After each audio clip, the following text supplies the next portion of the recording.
I missed Christmas dinner due to urgent work. But when my neighbor sent a video of my son-in-law hitting my daughter in the face and his mother splashing a glass of wine right into her eyes, I rushed over like lightning.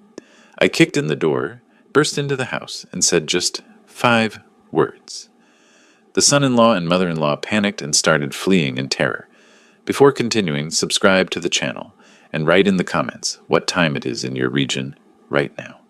The phone rang while I was reviewing case files in my Sacramento hotel room. The moment I heard Caitlin's voice, I knew something was wrong. 30 years as a court mediator teaches you to read people through silence, through the spaces between words. My daughter had those spaces tonight. Dad, I know it's last minute, but would you come for Christmas dinner? It would mean so much to Olivia. I set down my pen. Outside, December rain drummed against the window. Sweetheart, I'm scheduled for mediation on the 24th. The Bennett estate case. You remember I told you about it? Oh, that single syllable carried more weight than a legal brief. Right, of course. Work. Caitlin. No, Dad, really, it's fine. We understand. Derek says you're always busy anyway, so... Derek, my son-in-law, the man I'd watched charm my daughter into marriage 5 years ago, the man who'd promised to take care of her when I bought them that house in Portland, the man whose voice I could now hear in the background, sharp and mocking. Tell the old man we'll manage just fine without him. My daughter's breath caught. Derek, stop. What? I'm just being honest. When was the last time he actually showed up for us? I felt my jaw tighten. The mediator in me recognized manipulation tactics. The father in me wanted to drive the 10 hours to Portland right then and tell Derek exactly what I thought of his honesty. But I'd learned long ago that emotion was for home. Logic was for winning. Caitlin, I said carefully, is everything okay there? Everything's great. Too bright, too fast. Derek's just stressed about work, insurance sales. You know how it is around the holidays.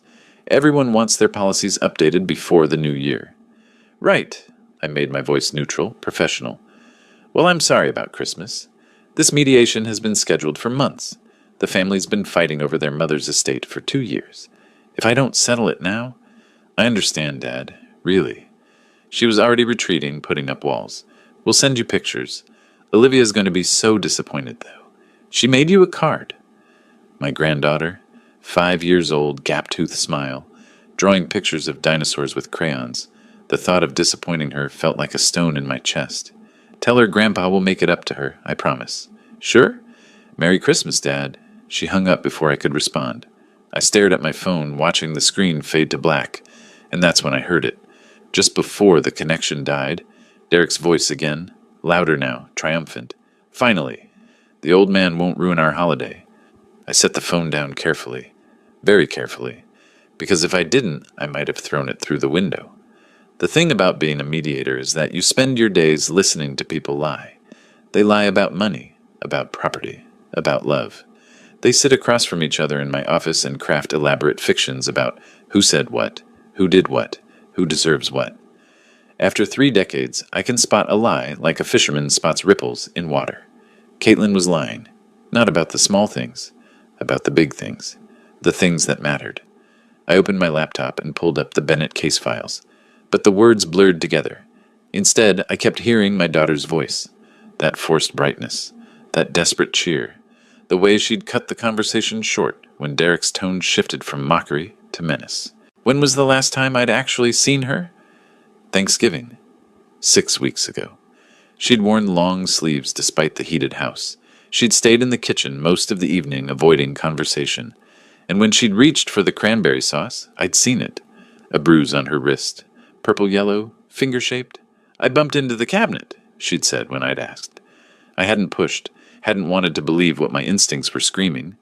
Now, staring at my phone in a Sacramento hotel room while rain hammered the window, I realized my mistake. My phone buzzed. A text message from an unknown number. Mr. Harrison, we need to talk. Urgent. Then another message, an attachment, a video file. The sender identified themselves. Thomas Lindstrom, Caitlin's neighbor, the high school history teacher who lived across the street, the one who'd helped them move in 5 years ago. I didn't recognize his number, but I knew who he was. We'd met twice, maybe 3 times. Polite waves, brief conversations about property lines and garbage collection schedules. Why would he be texting me at 9 o'clock on a Friday night? I clicked the video file. The screen loaded slowly, buffering. Then I saw my dining room, the one I'd picked out with Caitlin when we'd furnished the house, the table where I'd imagined holiday dinners and birthday celebrations, and the ordinary sacred moments of family life. My daughter stood near the kitchen doorway in a green dress, the Christmas tree lights blinking behind her. She was holding a serving dish. Derek was shouting. I couldn't hear the audio yet. The video was still loading, but I could see his mouth moving, see his face contorted with rage, see him grab Caitlin's arm, see him push her against the wall. The video continued loading. Sound crackled through my phone speaker. Told you to get the right sauce. I specifically told you. I watched my son-in-law hit my daughter across the face. I watched the video 3 times. The first time, shock. The second time, rage. The third time, the mediator in me took over, cataloging details, evidence, witness testimony, the kind of information that wins cases. Derek was drunk. You could see it in his movements, the exaggerated gestures. He hit Caitlin with an open palm, hard enough that her head snapped to the side. She stumbled against the counter, and that's when Gloria entered the frame. Derek's mother, I'd met her once, at the wedding. Cold politeness for me, barely concealed contempt for Caitlin. She'd moved in a year ago after her 3rd divorce. In the video, she stood from the dining table, wine glass in hand, and watched Derek shove my daughter again. Then Gloria walked over and threw wine in Caitlin's face. "You always ruin everything, you useless girl!" In the corner of the frame, barely visible, I saw Olivia, my 5-year-old granddaughter, crying, pressed against the wall, watching her mother get attacked. I closed the video and called Thomas Lindstrom. He answered immediately. "Mr. Harrison? When did this happen?" "About an hour ago. I was taking out trash. Heard shouting, looked over and saw—" He paused. "I filmed through the window. I almost called police myself, but I thought you should decide." Smart man. He understood this was more than a police matter. This was strategy. "Send me the original file. Email. Right now." I was already pulling up my laptop, searching driving routes. "And Thomas, thank you. Are you coming back? I'll be there in 3 hours." The drive north gave me time to remember, time to see where I'd failed. I remembered Caitlin at 7, falling off her bike, crying on the sidewalk. I'd picked her up, cleaned her scraped knees while she sniffled against my shoulder. "It's okay, sweetheart. Dad's got you." I remembered her high school graduation, the way she'd searched the crowd until she found me, the way her face had lit up. Her mother had died 3 years before, and it had been just us against the world. I remembered meeting Derek. Charming, smooth. Too smooth, maybe, but I dismissed my doubts. Caitlin loved him. Who was I to question her judgment? I remembered their wedding. Derek promising to cherish her, protect her. His mother looking at Caitlin during the ceremony, not with joy, but with calculation, like assessing an asset. I remembered buying them the house. $340,000. Derek had been enthusiastic, full of promises. "I'll take care of her, sir. You don't have to worry." And I'd believed him. Then came the drift. Caitlin calling less often, making excuses. Always too busy, too stressed, too something. Gloria moving in accelerated everything. Suddenly every conversation with my daughter felt scripted, performed. Last Thanksgiving I'd seen the bruise on her wrist. "I bumped the cabinet," she'd said. I hadn't pushed, hadn't wanted to believe what my instincts screamed. That was my mistake. The rain hammered my windshield as I drove north, but I kept my hands steady, my speed exactly at the limit. Vincent Harrison didn't operate on emotion. Vincent Harrison operated on strategy. By the time I crossed into Oregon, I had the beginning of a plan. I thought about the house, my name on the deed, my money in the down payment, the roof repair, the new heating system. Derek and Gloria living in my property, on my generosity, while they terrorized my daughter. I thought about Derek's drinking, his arrogance, his assumption that the old man was too busy to notice. I thought about Gloria's cruelty, treating Caitlin like a servant in her own home. I thought about the cameras. 3 months ago, I'd installed security cameras. Smart thermostats, I told Derek. He'd barely looked at them. Why would he? Just boring home upgrades. But they weren't thermostats. They were HD cameras, recording to a cloud server only I could access. Because 3 months ago, I'd started suspecting, started preparing. The mediator in me had hoped I was wrong. The father in me had known better. Now, driving through December darkness with Thomas's video, saved, and 3 months of recorded evidence in the cloud, I felt something cold settle in my chest. Not rage anymore. Rage was too hot, too uncontrolled. This was justice. Derek and Gloria thought they'd won, thought they'd isolated Caitlin, convinced her this was normal, that this was her fault. They thought I was just an old man, too busy, too distant, too weak to matter. They were about to learn otherwise. I crossed into Portland at 2 in the morning. Empty streets, Christmas lights blinking in darkened windows. I drove past the park where I'd pushed Caitlin on swings, past her old elementary school, past every memory of the daughter I'd raised alone. Finally, I turned onto her street. The house lights were still on. Through the front window, I could see movement. Derek and Gloria, still awake, probably still drinking, congratulating themselves on another successful night. I parked across the street, pulled out my phone, made one call. Portland Police, non-emergency line. I need to report a domestic assault. I have video evidence, multiple angles. The suspects are currently at the scene. I gave them the address. My address, technically. Officers are on the way, sir. Please stay where you are. Oh, I'm not staying here, I said, and ended the call. Then I got out of my car, walked across the street to my daughter's house, my house, and kicked in the front door. The door splintered inward with a satisfying crack. I'd installed that lock myself 5 years ago, knew exactly where the frame was weakest. Funny how preparation pays off in unexpected ways. Derek and Gloria jumped from the couch like guilty teenagers caught drinking Dad's whiskey, which, given the bottle of bourbon on the coffee table, wasn't far from the truth. Their faces cycled through shock, confusion, then Derek's default expression, aggression masquerading as confidence. "What the hell do you think you're—" "Sit down!" My voice was ice. Not loud. I've never needed volume to make a point. 30 years of mediating disputes taught me that the quietest voice in the room is often the most dangerous. Derek's mouth opened and closed. He looked like a fish trying to remember how to breathe. Gloria recovered faster, her face twisting into that practiced expression of wounded dignity I'd seen her deploy at the wedding when someone forgot to compliment her dress. "Vincent, you can't just break into my house." I stepped inside, glass crunching under my shoes. "You're living in my house, my name on the deed, my money in every wall, every fixture, every comfort you've been enjoying while you terrorized my daughter." That's when Caitlin appeared in the kitchen doorway. The bruise under her eye was already darkening, purple-black against her pale skin. Her lip was split. The green dress from the video had wine stains down the front, dried and stiff. She looked at me, and I saw something I hadn't seen in months. Hope. "Dad, pack a bag, sweetheart. You and Olivia. You're coming with me." Derek found his courage in the bourbon. He stood up, swaying slightly, trying to make himself bigger. "She's not going anywhere. Caitlin, tell your father." "I called the police," I said, still not raising my voice. "They'll be here in approximately 4 minutes. I have video evidence of you assaulting your wife. Multiple angles. High definition. Time-stamped. I suggest you use those 4 minutes wisely." I watched the color drain from Derek's face. It was almost artistic, really. Like watching paint fade in reverse. His skin went from angry red to pink to white, to a sort of gray-green that suggested his stomach was having second thoughts about that bourbon. "What video?" But his voice cracked. He knew.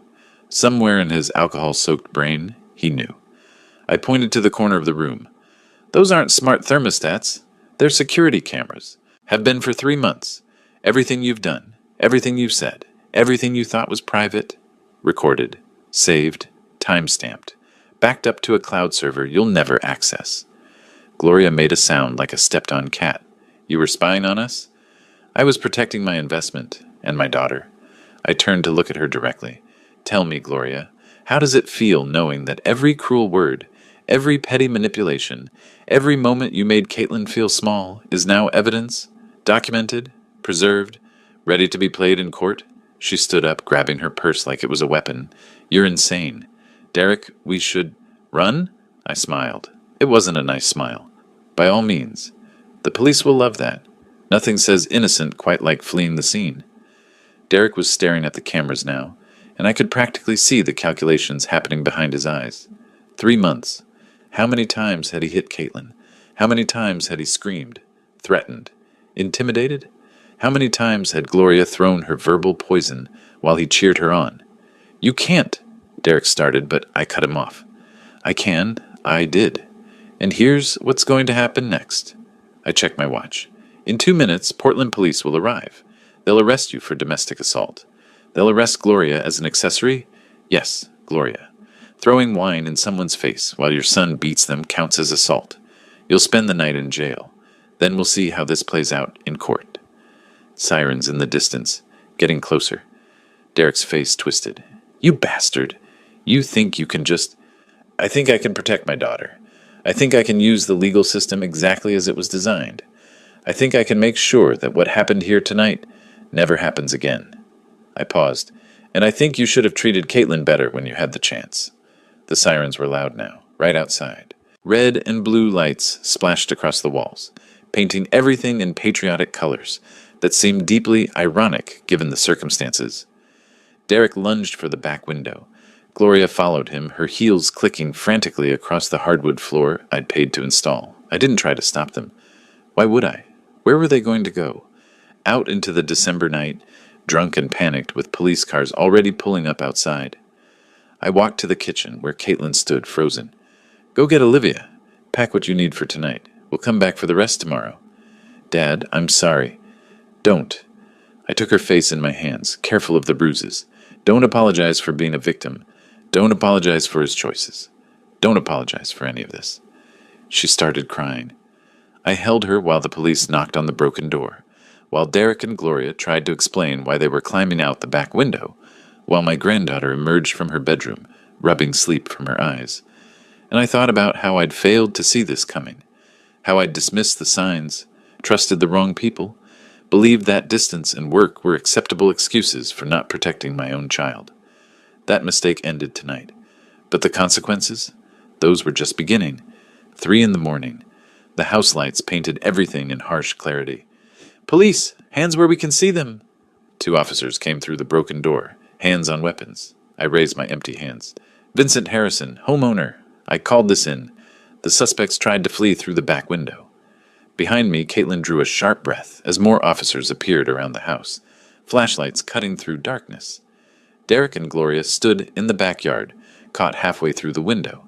Derek's shirt was torn. Gloria had lost a shoe, both trying to explain simultaneously why climbing out a window at 3 a.m. was perfectly reasonable. The lead officer, Rodriguez, lowered her weapon and studied me with professional skepticism. Sir, step outside while we secure the scene. Of course. I gestured toward Caitlin in the kitchen doorway. Olivia pressed against her. This is my daughter, Caitlin Marshall, and my granddaughter. Caitlin is the victim. I have video evidence, multiple angles of tonight's assault. Rodriguez's expression shifted. She'd expected chaos. Instead, documentation. You have video? Security cameras. 3 months of footage. Cloud-backed. I pulled out my phone, cued to Thomas's video. This is from the neighbor who witnessed tonight. I also have interior cameras showing a pattern of abuse. Rodriguez called her partner. They watched, their faces hardening. When Derek's hand connected with Caitlin's face, Rodriguez's jaw tightened. I can provide access to the full archive, all time-stamped and authenticated. Caitlin gave her statement. Short sentences, factual, voice steady despite tears. Officers photographed her injuries, documented the wine-stained dress, collected Thomas's information. Derek, being escorted through in handcuffs, tried one last play. This is a misunderstanding. Caitlin, tell them we had an argument. Couples fight. I watched him. This man who'd promised to cherish my daughter, who'd accepted my generosity and repaid it with violence. His face was flushed, his eyes calculating even now. Sir, Rodriguez said to Derek, you have the right to remain silent. I suggest you use it. Gloria, getting the same speech, kept looking at me with pure hatred. Good. Better than fake pleasantness. They loaded both into separate patrol cars. Derek was still talking, voice muffled, probably spinning stories. Rodriguez returned with a business card. Domestic violence unit will contact you tomorrow. We'll need official statements. Good job keeping that footage. Most victims don't have this evidence. Most victims don't have a court mediator for a father. I pocketed the card. What happens now? They'll be booked and held. Arraignment probably Monday. Judge will likely issue a restraining order based on the video. After the police left, I helped Caitlin pack. Olivia was asleep again, the resilience of children letting her drift off despite chaos. Caitlin moved through the house like a ghost, touching familiar objects, saying goodbye. "Dad," she said as we loaded the car, "what happens next?" I looked at the house, my house, where I'd imagined happiness, where instead my daughter had been broken down piece by piece. Next, I close the trunk. Next, we make sure this never happens again. We use every legal tool available. Derek and Gloria learn that actions have consequences. She climbed in. He'll fight back. He'll hire a lawyer. Let him. I started the engine. I've spent 3 decades watching people fight over money, property, pride. I know every tactic, every manipulation, every legal maneuver. Derek thinks he's clever because he sold insurance and charmed out of drunk driving charges. He has no idea what he's up against. We drove through empty streets toward my condo. Caitlin stared out, processing how her life had shattered and reformed in 3 hours. I should have left earlier. He should never have hit you. I kept my eyes on the road. Don't take ownership of his choices. That's what people like Derek and Gloria count on, making victims feel responsible. At my place, I set up Caitlin and Olivia in the guest room. Made tea, neither of us drank. Sat in the dark and thought about what came next. The arrest was step 1. Necessary, not sufficient. Derek would make bail. His brother would scrape together money. Gloria would slink back to whatever poor soul supported her. They'd regroup, hire a lawyer, craft their counter-narrative. But I had something they didn't. Evidence, documentation, a very specific skill set. I opened my laptop and drafted emails. First, to Sarah Kennedy, the domestic violence attorney I'd worked with on mediations. Sharp, ruthless, and she hated abusers with passion. Second, to my accountant. I needed documentation of every dollar I'd put into that house. Every payment, every repair, every improvement. Third, to my property lawyer. That house was mine. Derek and Gloria were about to learn the legal definition of unlawful occupancy. As dawn broke over Portland, painting my windows gold and pink, I reviewed my work. 3 emails, 3 specialists, 3 angles of attack. Derek thought tonight was the end. Police called. Drama concluded. He had no idea it was just the beginning. Vincent Harrison didn't operate on emotion or impulse. Vincent Harrison operated on strategy. After 30 years mediating the worst family conflicts, I know exactly how to dismantle someone's life using nothing but patience, preparation, and the law. Derek and Gloria had made a critical mistake. They'd hurt my daughter, assuming I was too distant to notice, too busy to care, too old to fight. They were wrong on all counts. And by the time I was finished, they'd understand exactly what it cost to underestimate a father protecting his child. Christmas morning arrived with church bells and fresh snow. Caitlin and Olivia slept late, exhaustion finally claiming them. I sat at my kitchen table with coffee and my laptop, watching the city wake up. My phone rang at 9. Sarah Kennedy. Even on Christmas, attorneys who specialize in domestic violence don't take days off. "Vincent, I got your email? All of it." Her voice had that sharp edge I remembered from the Williamson custody case. She'd eviscerated a father hiding assets and bruises. "Can you meet me at your office in an hour?" "You're working Christmas?" "You kicked in a door at 3 a.m. I think we're past conventional schedules." I heard her smile. "Besides, I want to see this evidence before Derek's lawyer starts spinning fairy tales." My mediation office occupied the 3rd floor of a renovated warehouse in the Pearl District. Soundproofing and privacy. Family disputes get loud. Now, spreading Thomas's video and my camera footage across the conference table, I was grateful for discretion. Sarah watched everything twice. 52. Gray hair pulled back severely, reading glasses perched like a weapon. When Derek's hand connected with Caitlin's face, her expression didn't change. When Gloria threw the wine, her pen moved faster. "How long have the interior cameras been recording?" 3 months, since September. I pulled up the cloud archive. 73 days of footage. Not all relevant, but there are patterns. "Show me." I queued up bookmarked clips. September 15th. Derek shoving Caitlin against the refrigerator during an argument about grocery bills. October 3rd. Gloria berating Caitlin for 20 minutes about raising Olivia wrong while my daughter stood there taking it. October 28th. Derek throwing a plate that shattered inches from Caitlin's head. November 19th. Gloria dumping Caitlin's dinner in the trash, calling it inedible garbage, just like you. Sarah watched, pen never stopping. When the clips ended, she removed her glasses and looked at me directly. This is ironclad for assault, criminal harassment, and emotional abuse. She paused. But you want more than criminal charges. They lived in my house, on my generosity. My money paid for their comfort, while they made my daughter's life a nightmare. I kept my voice level, professional. But Sarah had known me 15 years. She could read subtext. Tell me about the house. Purchased in my name, January 2020, $340,000 cash. Never transferred the deed. No rental agreement, no lease, no documentation. Derek kept asking Caitlin to convince me to put it in their names. Let me guess. She resisted? She said it made her uncomfortable, that it was my gift, and changing it felt wrong. I smiled without humor. Turns out my daughter's instincts were better than mine. Sarah made notes. So legally, Derek and Gloria are unlawful occupants. You could evict them. I could, but there's more. I slid a folder across. Derek's financial situation, 3 credit cards, total debt, $47,000. 2 DUI arrests that mysteriously disappeared. Paid off the right people, I'm guessing. And he's been underreporting insurance commissions. IRS has an open inquiry. Sarah's smile was sharp enough to cut glass. The feds love tax cases. I know. I've mediated enough of them. I leaned back. Here's what I want, Sarah. Criminal charges stick. Restraining order. Full custody for Caitlin. Eviction from my property. And I want Derek's financial house of cards to collapse. That's not revenge. That's justice. She closed her notepad. And it's completely achievable. The video evidence alone would win this. Everything else is insurance. I prefer thoroughness. Call it whatever helps you sleep. She stood, gathering files. I'll file for an emergency protective order this afternoon. Judge Morrison owes me a favor. Derek and Gloria won't be able to go within 500 feet of that house, or Caitlin. Criminal arraignment is Monday. And the eviction?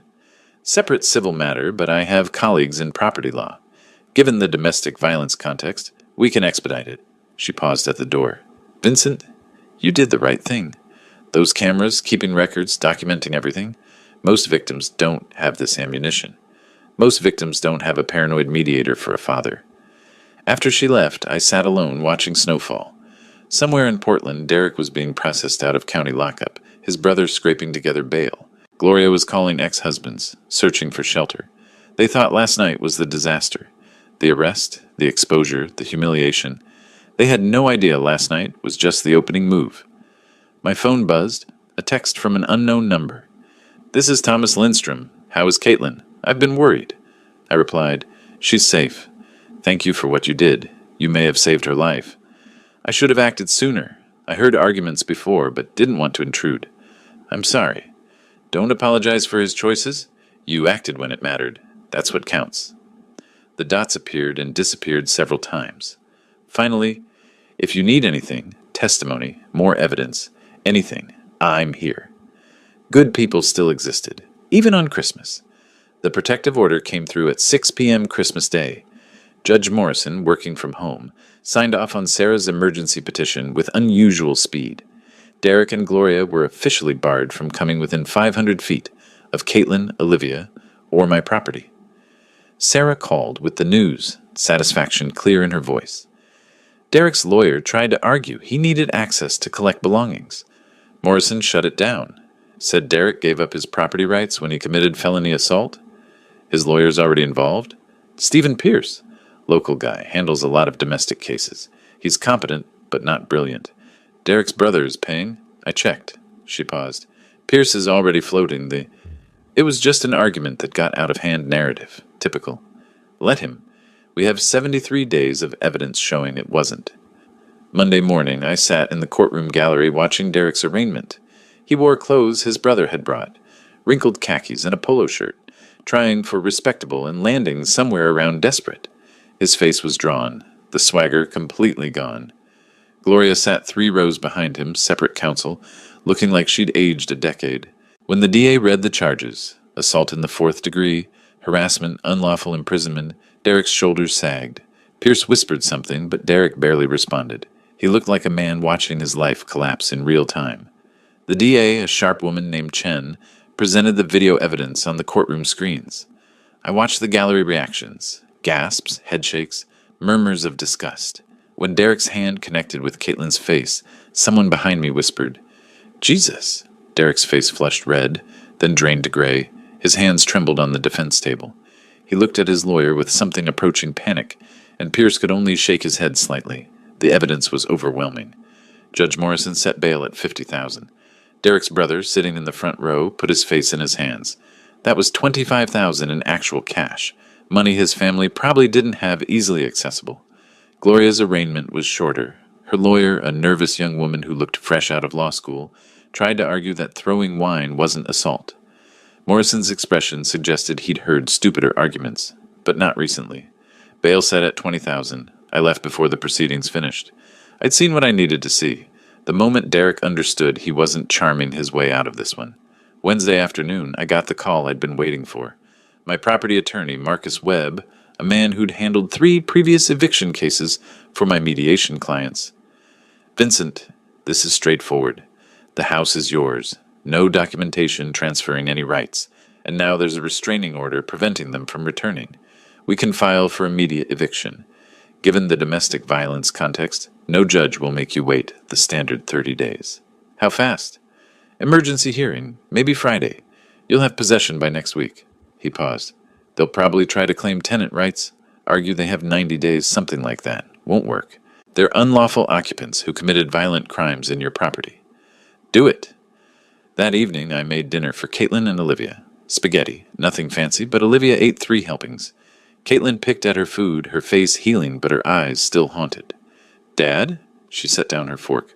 What happens now? To the house, I mean. That's your house. I bought it for you. Once Derek and Gloria are legally barred from it, we'll change the locks, and you can move back in, if you want to. I don't know if I can. All those memories. Then we'll make new ones, better ones. Or we'll sell it and buy something else entirely. It's your choice, not theirs. Olivia looked up from her spaghetti. Can I paint my room purple? I smiled. When we go back, you can paint it any color you want. Later, after they'd gone to bed, I received an email from a contact in the Oregon Department of Revenue. Professional courtesy, one mediator to another, but the message was clear. IRS had formally opened an investigation into Derek Marshall's tax returns. Estimated unreported income, $78,000 over 2 years. I'd provided them with screenshots of Derek's commission statements, found in my camera footage of him leaving paperwork on the kitchen counter. Careless, sloppy, typical. Tax fraud at that level was a federal crime. 3 to 5 years potentially, though first-time offenders usually got probation, but it would destroy his insurance license, end his career, make him essentially unemployable in any financial services field. I forwarded the email to Sarah with a single line. Christmas came late this year. She replied within minutes. You're terrifying when you're methodical. Remind me never to cross you. I thought about Derek, probably sitting in his brother's cramped apartment, trying to figure out how his perfect life had disintegrated in 72 hours. Trying to understand how the old man he'd mocked had systematically dismantled everything he'd built on lies and violence. The cameras he'd never questioned. The house he'd never formally owned. The crimes he'd never bothered to hide properly. The taxes he'd thought he was clever avoiding. All of it documented. All of it weaponized. All of it perfectly legal. Derek had called me the old man like it was an insult. Like age meant weakness. Like experience meant nothing. He was learning otherwise. The eviction hearing was scheduled for January 8th, 2 weeks after Christmas. 2 weeks for Derek to stew, to panic, to make increasingly desperate calls to lawyers, who all told him the same thing. He had no case. I arrived at the courthouse early with Marcus Webb, my property attorney. He carried a leather briefcase that probably weighed more than Gloria's conscience. Inside, every receipt, every bank transfer, every utility bill from the past 5 years. Documentation had always been my strength as a mediator. People lie. Paper doesn't. Derek arrived 10 minutes late with Stephen Pierce, looking like he'd aged a decade. His brother trailed behind, face tight with the expression of someone who just realized his generosity had been weaponized against him. Gloria wasn't there. Smart on her lawyer's part. Separate defendants, separate liability. Judge Caroline Foster presided. I'd appeared before her twice in mediations, once for a business partnership dissolution, once for an inheritance dispute. She had a reputation for cutting through nonsense like a laser through butter. Pierce opened with the predictable argument. Your Honor, my client has resided in the property for 5 years. He's made substantial improvements to the home, invested his own money and labor. He has a legitimate expectation of continued occupancy. Evicting him with minimal notice, especially given his family situation. Mr. Pierce, Judge Foster's voice could freeze nitrogen. Your client is currently under criminal charges for assaulting his wife in that property. There's a restraining order preventing him from going within 500 feet. Are you seriously arguing he has a right to live somewhere he's legally prohibited from approaching? Pierce's face reddened. The restraining order is a separate matter. We're contesting. The restraining order is granted and active. Motion to dismiss denied before you even make it. She turned to Marcus. Mr. Webb, I assume you have documentation of ownership? Marcus stood, smooth as silk. Yes, Your Honor. The property at 847 Maple Street was purchased by Vincent Harrison on January 15th, 2020, for $340,000. Paid in full, cash. Title remains in Mr. Harrison's name. No lease agreement, no rental contract, no transfer of deed. Mr. Marshall and his mother have been residing there as guests of Mr. Harrison. Guests who wore out their welcome rather spectacularly, Judge Foster muttered, reviewing documents. Pierce tried again. Your Honor, my client made substantial improvements to the property. We have receipts totaling $12,000 for kitchen renovations, new appliances, landscaping. May I respond, Your Honor? I stood, and Foster nodded. I walked to the bench and placed my folder in front of her. Your Honor, I have complete financial records for the property. Purchase price, $340,000. 5 years of utilities, $38,000. New roof in 2022, $22,000. Heating system replacement in 2023, $8,500. Property taxes, insurance, maintenance. Total investment, $408,000. I turned to look at Derek. His face had gone from red to white, like watching the sunset in reverse. Mr. Marshall spent $12,000 renovating a kitchen I didn't authorize. If we're discussing investments, Your Honor, I believe mine substantially exceeds his. I smiled slightly. And if he's claiming ownership based on improvements, then logically I could demand he restore the property to its original condition. I have photographs from 2020. We could remove his kitchen upgrades entirely. Judge Foster's lips twitched. She was trying not to smile. Derek's hands were shaking on the defense table. I could see his jaw clenching, unclenching. The math was destroying him in real time. 12,000 versus 408,000. He'd thought he was building equity. He'd been living in my charity while abusing my daughter. Pierce made one last attempt. Your Honor, Mr. Marshall has a 5-year-old daughter. Evicting them creates significant hardship. The daughter, I said quietly, is my granddaughter. She's currently residing with me and her mother, safe from the man who hit her mother in front of her. The hardship argument is noted and rejected. Judge Foster closed the folder.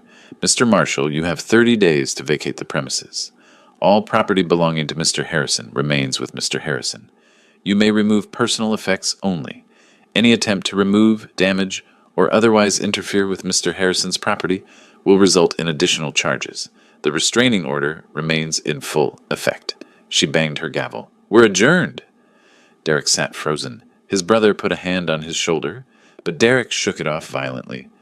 Pierce was already packing his briefcase, the body language of a lawyer who knew he'd lost before entering the room. As I walked past Derek's table, he looked up at me. His eyes were red-rimmed, furious, desperate. You're destroying my life. I stopped, looked down at him. No, Derek, I'm protecting my daughter's life. You destroyed your own. Outside, Marcus shook my hand. That was surgical. Foster barely let them speak. The law is very clear, and I had the documentation. I checked my phone. 3 messages from Sarah. Derek's criminal trial is in February. This was just the appetizer. Marcus nodded. Vincent, I've done a lot of evictions. That was the most professionally vindictive thing I've ever witnessed. Compliment intended. Thoroughness isn't vindictive. It's just thorough. But walking to my car, I allowed myself a small smile. Derek's face, when I'd laid out the numbers, 408,000 versus 12,000, had been worth every penny I'd invested in that house. He'd called me the old man, like experience was a liability. He was learning it was my greatest asset. The letters started arriving 3 days after the eviction hearing. The first one came to my condo, forwarded by Caitlin's lawyer. Handwritten, Derek's blocky print on lined paper. Dear Caitlin, I know I made mistakes. I was stressed about work and money, and I took it out on you. I'm sorry we fought. I want to make this right. Please give me a chance to be a better husband and father. I love you. I love Olivia. We can fix this. Derek. Caitlin read it at my kitchen table, tears streaming. Dad, maybe he means it. I read the letter again, slowly. Sweetheart, look at the words. He says, sorry we fought. Not, sorry I hit you. Not, sorry I hurt you. He's apologizing for an argument, not for assault. But he says he wants to change. He says he wants a chance. That's not the same as changing. I pointed to a line. See here? I was stressed about work and money. He's giving himself an excuse, blaming circumstances instead of taking responsibility. Caitlin's hands shook. We were married for 5 years. He wasn't always like this. I know, I took her hand, but he was like this enough. And more importantly, he's like this now. This letter isn't about you. It's about him getting back into the house before the eviction deadline.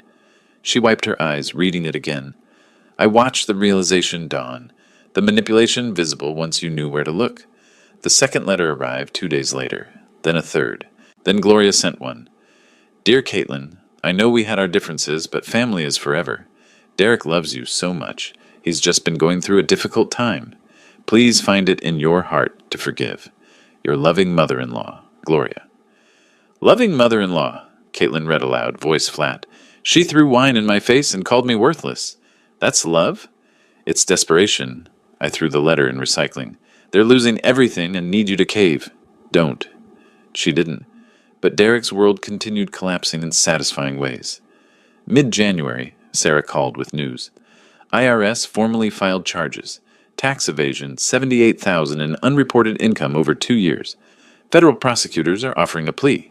3 years probation, full restitution plus penalties, and surrender of his insurance license. Will he take it? His lawyer's recommending it. Trial would mean potential prison time. Derek's already drowning financially. He can't afford to fight the feds. She paused. There's more. His insurance company received the IRS inquiry. They terminated him immediately. Company policy, you can't sell insurance with pending federal charges. I felt cold satisfaction. So he's unemployed. Unemployed, facing criminal charges, about to be evicted. His credit cards are maxed. His brother told Pierce he won't loan Derek more money. He's already out $25,000 for bail and legal fees. Sarah's voice carried professional approval. You're systematically destroying every pillar of his life. I'm not destroying anything. I'm removing support I should never have provided. He built his life on my generosity and my daughter's suffering. I'm just withdrawing both.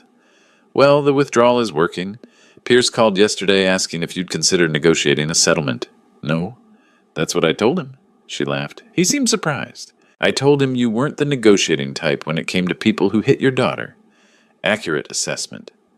Late January, Derek made one more play. A letter arrived, typed, formal, CC'd to a lawyer. It claimed Caitlin had encouraged him to make the kitchen improvements, that she'd promised him ownership, that the house was marital property, and he deserved half its value. I read it twice, then called Sarah. He's lying, she said immediately. We have 3 months of camera footage showing no such conversations. Oregon isn't a community property state. The house was never marital property because it was never in either of their names. But he's trying. He's desperate. The eviction date is February 1st. His unemployment benefits won't cover rent. The credit card companies are calling. The IRS wants their money. He's trying anything.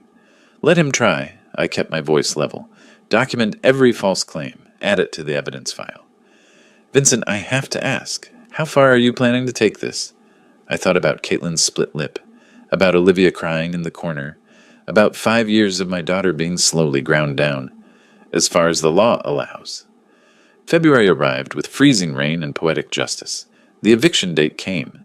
I'd hired a moving company. Derek and Gloria's belongings would be packed and placed in storage. Bill sent to Derek. They had 72 hours to collect everything or it would be disposed of. I didn't attend. Let the sheriff handle it. But Sarah sent me photos afterwards. Empty rooms, clean floors. The house that had been their prison, now just an empty building waiting for new memories. Caitlin wants to move back in, I told Sarah that evening. New furniture, fresh paint, different energy. She wants to reclaim it. Good for her. That takes courage. She has more of it than she thinks. She gets it from you. I didn't respond. Instead, I looked at the calendar. Derek's criminal trial was scheduled for February 15th, Valentine's Day weekend, appropriately enough. The trial where a jury would see 3 months of video evidence. The trial where Derek would learn, finally and irrevocably, that actions have consequences, and that underestimating the old man was the costliest mistake of his life. February 15th, Valentine's Day weekend. The criminal trial began with Derek wearing a suit that didn't fit anymore. He'd lost weight, stress eating away at him from the inside. The prosecution played the videos. All of them. Thomas's footage from the window. My security cameras from 3 months of documented abuse. The jury watched in silence as Derek's hand connected with Caitlin's face, as Gloria threw wine, as Olivia cried in the corner. Derek stared at the defense table, jaw clenched, refusing to look at the screens. But I watched the jury. 12 faces cycling through shock, disgust, anger. A woman in the front row wiped her eyes. A man in the back crossed his arms. Face hardening, the verdict came in 4 hours. Guilty on all charges. Derek's face crumbled. Not dramatically, he didn't cry or shout. He just deflated, like someone had opened a valve and let all the arrogance drain out. His shoulders sagged, his head dropped, his hands trembled on the table. Sentencing was set for March 1st. But before that came the final act, the eviction. February 28th, the last day of Derek and Gloria's occupancy. I arrived at 9 a.m. with Sheriff Martinez and a moving crew. The morning was cold, gray clouds threatening rain, appropriate weather for endings. Derek's brother's truck was in the driveway. Through the windows I could see movement, boxes, frantic packing, the chaos of people who'd run out of time. Martinez knocked. Derek answered. He looked like he'd been awake for days. Red-rimmed eyes, stubble, wrinkled clothes. Behind him, Gloria was throwing items into garbage bags with the efficiency of someone who'd done this before. Multiple divorces had apparently taught her something about quick exits. "Mr. Harrison?" Derek's voice was flat, dead. "Come to watch?" "Come to ensure my property is handled correctly." I handed Martinez the court order. "Shall we?" Inside, the house looked ransacked. Boxes everywhere, furniture askew, half-empty rooms. Gloria saw me and her face twisted with pure hatred. "This is your fault. All of this." "No, Gloria. This is Derek's fault, and yours. I'm just the consequence." She grabbed a lamp from the side table. I pulled out my phone, showing her the receipt. Purchased by me, August 2020. $132. It stays. Her face went red, then white. She set the lamp down like it had burned her. Derek appeared with an armful of photo albums. "These are mine." Personal items are allowed. Photos, documents, clothing, nothing else. The couch? Mine. Receipt from 2019. I showed him my folder. I had receipts for everything. Every piece of furniture, every appliance, every decoration. 5 years of purchases. All documented. All mine. Derek's hands shook. The album slipped, spilling photos across the floor. Him and Caitlin on their wedding day. Olivia as a baby. Christmas mornings. Birthday parties. The life he'd destroyed, captured in fading prints. He didn't pick them up, just stood there, staring at them. "Derek," I kept my voice neutral, "the moving crew will pack your personal belongings. You have 2 hours, then you leave." "Olivia," his voice cracked, "I have rights. She's my daughter."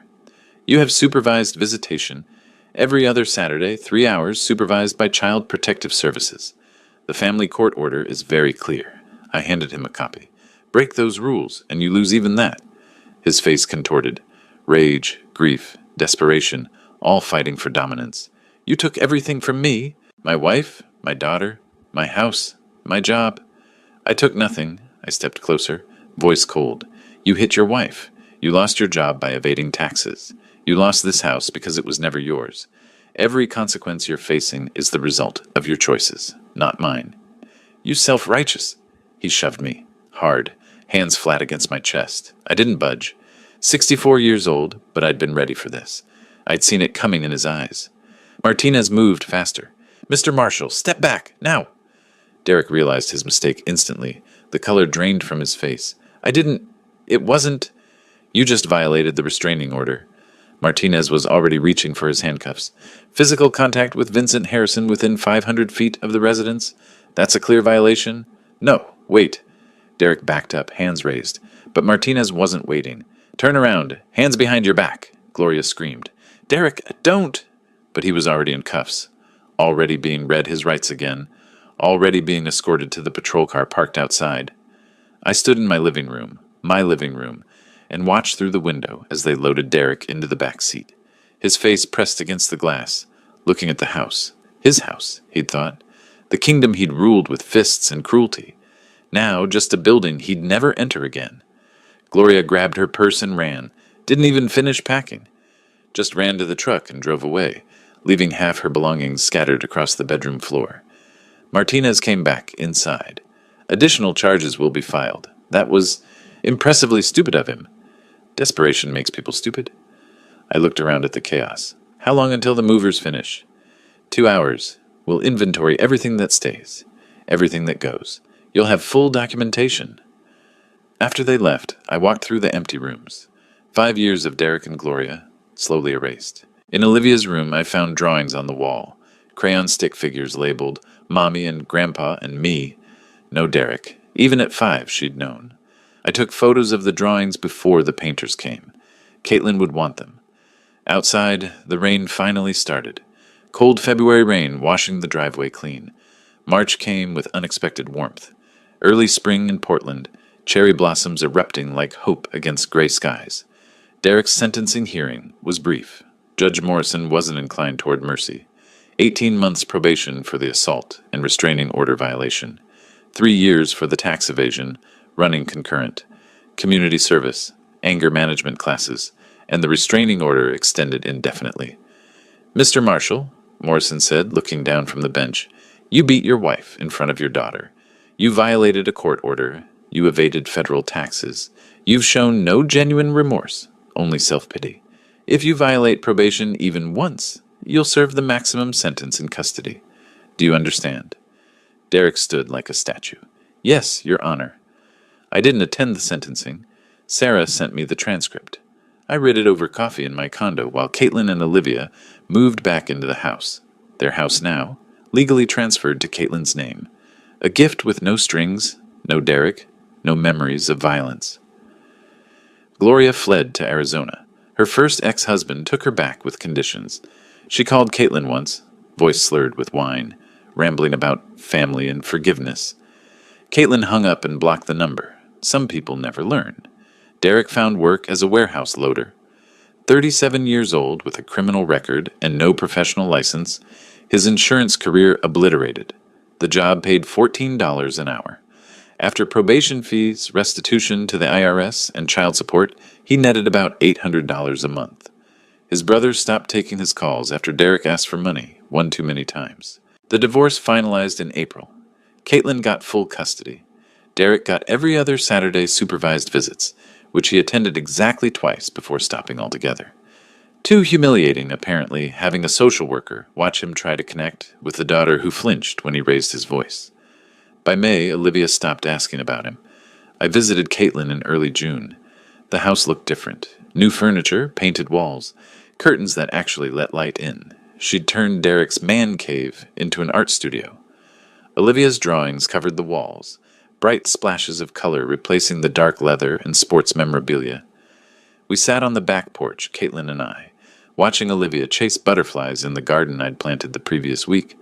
6 years old now, gap-toothed smile, fearless. Dad, Caitlin handed me coffee. Thank you. For what? You know for what? She looked at the house, at her daughter, at the life she'd rebuilt. For seeing what I couldn't, for acting when I was too scared, for being thorough. I smiled at that. Thoroughness is just another word for caring. Derek's lawyer called yesterday. Wanted to negotiate reduced child support. What did you say? I said the court order stands. If he can't pay it, that's his problem, not mine. She sipped her coffee. I sound like you now, cold, practical. You sound strong. There's a difference. Olivia ran over, holding a butterfly she'd somehow caught. Grandpa, look, it's purple. That's a painted lady's, I told her. They migrate thousands of miles. Toughest butterflies in the world. Like Mommy, Caitlin laughed, wiping her eyes. Exactly like Mommy. That evening, driving home through Portland traffic, I thought about Derek, about Gloria, about the empire they'd built on cruelty and my generosity, and how thoroughly it had collapsed. I didn't feel triumphant. I felt tired. Satisfied, yes. Justice had been served. Caitlin was safe. Olivia was thriving. The law had worked exactly as designed. But I also thought about a little girl growing up without a father. Not because he'd died or disappeared, but because he'd chosen violence over love, chosen pride over change, chosen to be the villain in his own story. Was that my fault? No. Derek made those choices long before I intervened, but I'd be lying if I said it didn't weigh on me. Every time I saw Olivia's drawings, always 3 people, never 4, I felt the absence, the space where a father should have been. Justice isn't victory, it's just balance. The scales, finally even. The books, finally closed. I parked at my condo and sat in the silence, watching the sun set over Portland. 64 years old, 30 years as a mediator. I'd seen hundreds of families destroyed by violence, greed, betrayal, but this was different. This was mine. Derek had called me the old man like it was an insult, like experience was weakness, like patience was irrelevant. He'd learned otherwise, expensively. And somewhere in a cheap apartment across town, he was learning another lesson, that consequences don't expire, that bridges once burned don't rebuild themselves, that some mistakes cost more than money. They cost everything. I finished my coffee, cold now, bitter, and went inside. Tomorrow, Caitlin wanted to help building Olivia's new swing set, normal grandfather things, the kind of moments Derek would never have, the kind of moments he'd traded for control he never really had. The old man won, not through strength or rage, but through preparation, documentation, and understanding that the law, wielded correctly, is the sharpest blade of all. Derek had thought he was smarter, thought charm could substitute for character, thought the old man was too busy to notice. He'd thought wrong, and in the end, that mistake cost him everything worth having. If you like this story, please like this video, subscribe to the channel, and share your impressions of this story in the comments. To listen to the next story, click on the box on the left. Thank you for watching.